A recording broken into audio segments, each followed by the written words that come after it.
Are you curious how this cobalt leaching process happens?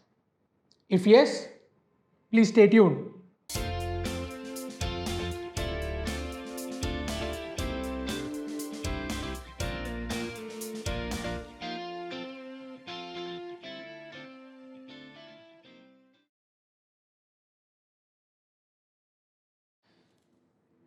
Spontaneous releasing of cobalt in the cemented tungsten carbide blanks is basically cobalt leaching.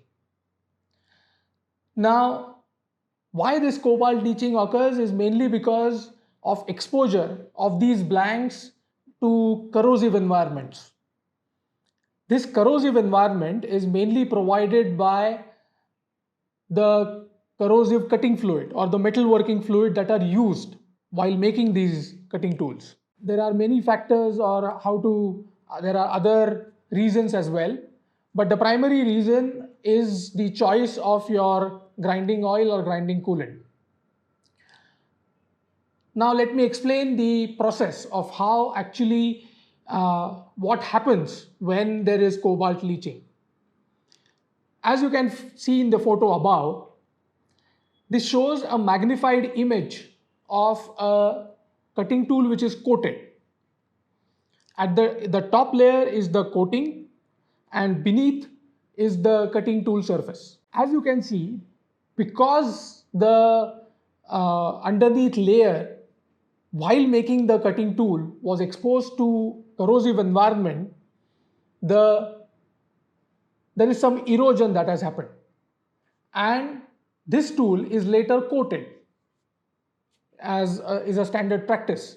Because of this corrosive metalworking fluid, that does not affect the tungsten carbide grains, but it reacts with the cobalt, and cobalt loses its strength. Now, since cobalt is used as a binder, imagine when the binder, there is no binding material, the whole structure crumbles, and that is what we see in the photo. The top layer of the cobalt is sort of eroded. The corrosive metalworking fluids finds ways and paths through various crevices that are formed in the blanks, and the lower surfaces are also get affected. This is basically cobalt leaching, and this is one of the primary reasons why the cutting tool life that you should get, you don't get. Hence, whoever supplies you cutting tools, please make sure that they are aware of this problem and they have proper ways and means to tackle this. I hope you found this video to be useful. If yes, please subscribe to our channel. Thank you.